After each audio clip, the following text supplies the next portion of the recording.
বিশ্বজুড়ে তাপপ্রবাহ মহামারীর রূপ নিচ্ছে বলে মন্তব্য করেছেন জাতিসংঘের মহাসচিব আন্তোনিও গুতেরেস। বৃহস্পতিবার জলবায়ু সংক্রান্ত এক বক্তব্যে তিনি এ মন্তব্য করেন। জাতিসংঘ মহাসচিব বলেন, গত সোমবার ছিল পৃথিবীর উষ্ণতম দিন। সোমবারের তাপমাত্রায় সমস্ত রেকর্ড ভেঙে গেছে। বিশ্বের বিভিন্ন জায়গায় তাপমাত্রা 50 ডিগ্রি সেলসিয়াস ছাড়িয়ে গেছে। জলবায়ু পরিবর্তনের জন্যই এমন ভয়াবহ ঘটনা ঘটেছে বলে দাবি করেন তিনি। বন্যা কিংবা ঝড় দেখতে পাওয়া গেলেও তাপপ্রবাহ দেখতে পাওয়া যায় না, কিন্তু এই তাপপ্রবাহই সবচেয়ে বিপজ্জনক। 2000 থেকে 2019 সালের মধ্যে প্রতি বছর শুধুমাত্র তাপপ্রবাহের কারণেই প্রায় 4,89,000 মানুষের মৃত্যু হয়েছে, যেখানে সাইক্লোনে প্রতি বছর মৃত্যু হয় গড়ে প্রায় 16,000 মানুষের। গুতেরেস বলেন, এই ভয়াবহ তাপপ্রবাহ এড়িয়ে চলার জন্য সবার সতর্ক হওয়া প্রয়োজন।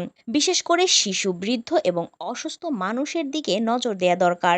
এই তাপপ্রবাহের জন্য খাদ্য সুরক্ষা ব্যবস্থা বিঘ্নিত হচ্ছে, বিভিন্ন জায়গায় খরা হচ্ছে, খাবার নষ্ট হয়ে যাচ্ছে। অব্যাহত তাপপ্রবাহের প্রভাব মোকাবেলায় জাতিসংঘের পরামর্শ, বিভিন্ন দেশে তাপপ্রবাহের সতর্কতা বার্তা যেন আরো ভালোভাবে দেয়া যায় তার ব্যবস্থা করতে হবে। তাপপ্রবাহের সতর্কতা জারি হলে কৃত্রিমভাবে ঠান্ডার ব্যবস্থা করতে হবে। সর্বোপরি তাপপ্রবাহ কমানোর জন্য শহরগুলোতে পরিকাঠামোগত বদল আনতে হবে। মহাসচিব বলেন, পৃথিবীর 57টি দেশে যদি তাপপ্রবাহের সতর্কতা ব্যবস্থার উন্নতি ঘটানো যায়, তাহলে বছরে অন্তত 98,000 মানুষের প্রাণ বাঁচানো সম্ভব হবে।